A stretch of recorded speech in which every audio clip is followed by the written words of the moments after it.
Hello बच्चों, चलिए इस प्रश्न को देखते हैं। एनालॉग तथा डिजिटल परिपथ क्या होते हैं? एनालॉग परिपथों की तुलना में डिजिटल परिपथों के क्या लाभ हैं? तो बच्चों हमसे क्या पूछा गया है कि एनालॉग तथा डिजिटल परिपथ क्या होते हैं तथा एनालॉग की तुलना में जो डिजिटल परिपथ होते हैं उनके क्या लाभ होते हैं। तो चलिए बच्चों, हम क्या देखते हैं, मुख्य अवधारणा को देखते हैं। तो इसमें बच्चों हम क्या देखते हैं, हम देख रहे हैं कि एनालॉग परिपथ जो होते हैं, तो एनालॉग परिपथ ऐसे परिपथ होते हैं जिनमें धारा का मान जो होता है वो समय के साथ निरंतर परिवर्तित होता रहता है। तो क्या देखते हैं बच्चों हम, ऐसे परिपथ जिनमें धारा का मान, ऐसे परिपथ जिनमें धारा, या हम क्या बोल सकते हैं बच्चों, वोल्टेज का मान, धारा या वोल्टेज का मान समय के साथ, समय के साथ लगातार परिवर्तित होते रहता है, समय के साथ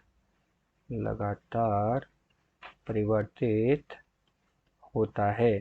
ऐसे परिपथ कौन से परिपथ होते हैं बच्चों? ऐसे परिपथ हमारे पास एनालॉग परिपथ होते हैं। तो इनके लिए बच्चों हम यहाँ पर एक वक्र का निर्माण कर रहे हैं कि एनालॉग परिपथ क्या होते हैं। तो बच्चों एनालॉग परिपथ में क्या होगा कि एनालॉग परिपथ में जो होगा, हमारे पास इधर तो हो गया समय जिसे हम टी से दर्शा रहे हैं, और इधर बच्चों हमारे पास क्या होगी, धारा या वोल्टेज, तो आई या वी हमारे पास होगा। तो इसके लिए हमें ग्राफ किस प्रकार का मिलता है बच्चों? एनालॉग परिपथों के लिए हमें कुछ इस प्रकार का ग्राफ प्राप्त होता है। अर्थात इस वक्र से बच्चों हम क्या देखते हैं कि ये ऐसे परिपथ है जिनमें धारा या वोल्टेज का मान समय के साथ लगातार परिवर्तित हो रहा है। तो ये बच्चों हमारे पास कौन से परिपथ हो गए? एनालॉग परिपथ हो गए। अब हम लिख रहे हैं डिजिटल परिपथ के बारे में। तो ऐसे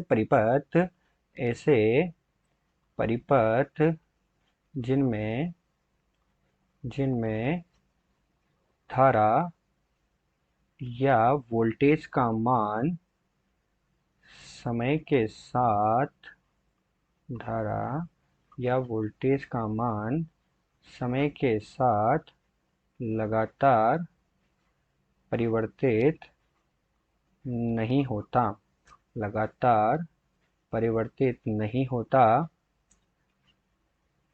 एक समय अंतराल के बाद परिवर्तित होता है। लगातार परिवर्तित नहीं होता, एक समय अंतराल के बाद परिवर्तित होता है, एक समय अंतराल के बाद परिवर्तित होता है।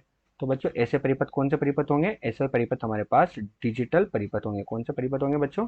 डिजिटल परिपथ होंगे। इसके लिए भी बच्चों हम यहाँ पर क्या कर रहे हैं, एक वक्र का निर्माण कर रहे हैं। तो हमने यहाँ पर क्या किया बच्चों, एक वक्र का निर्माण किया। अब इस वक्र में बच्चों इधर क्या होगा, धारा और वोल्टेज होगा, और इधर क्या होगा बच्चों, हमारे पास समय होगा। तो इधर तो धारा वोल्टेज और इधर समय हमारे पास हो गया। और इसके लिए वक्र हमें कैसा प्राप्त होगा? इसके लिए हमें वक्र जो है कुछ इस तरह का प्राप्त होता है। तो इसके लिए हमें यहाँ पर इस तरह का वक्र प्राप्त हुआ बच्चों। अब इसमें क्या होता है, ये उच्च स्तर होता है, ये एक होता है, तथा निम्न स्तर जीरो होता है। अर्थात जो डिजिटल परिपथ होते हैं उसके दो स्तर होते हैं, एक तो हो गया उच्च स्तर और एक कौन सा स्तर हो गया बच्चों, निम्न स्तर। तो दो स्तर होते हैं, उच्च स्तर तथा निम्न स्तर। तो ऐसे परिपथ जिनमें धारा का मान समय के साथ लगातार परिवर्तित नहीं होता, एक समय अंतराल के बाद परिवर्तित होता है, वो डिजिटल परिपथ होते हैं। तो चलिए बच्चों, अब हम क्या करते हैं, प्रश्न का हल देखते हैं। तो प्रश्न के हल में हम क्या देख रहे हैं, प्रश्न के हल में हमने एनालॉग और डिजिटल परिपथों के बारे में जान लिया है।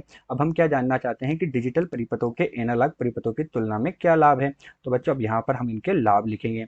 तो अब डिजिटल परिपथों के क्या क्या लाभ होते हैं? जो डिजिटल परिपथ होते हैं हमारे पास, वो डिजिटल परिपथों में संकेत का संचरण आसानी से होता है।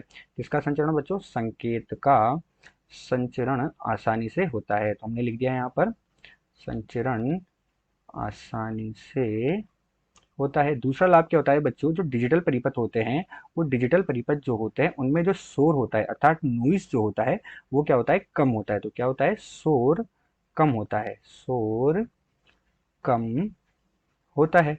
और तीसरा लाभ बच्चों हमारे पास इसका क्या है, तीसरा लाभ हमारे पास इसका है कि इसमें ऊर्जा हानि कम होती है। तो तीसरा लाभ हम लिख सकते हैं, ऊर्जा हानि कम होती है। तो ये हमारे पास क्या हो गया बच्चों, डिजिटल परिपथों के एनालॉग परिपथों की तुलना में कुछ लाभ हुए हमारे पास। तो इसमें ऊर्जा हानि का मान कम हुआ, संकेत का संचरण आसानी से हुआ, तथा शोर कम होता है। और एनालॉग परिपथ वो होते हैं जिनमें धारा या वोल्टेज का मान समय के साथ लगातार परिवर्तित होता है, जबकि डिजिटल परिपथों में एक समय अंतराल के बाद परिवर्तित होता है। अतः दिए गए प्रश्न में हमने एनालॉग तथा डिजिटल परिपथ के बारे में जान लिया है। आशा करते हैं आपको प्रश्न समझ आया होगा। धन्यवाद।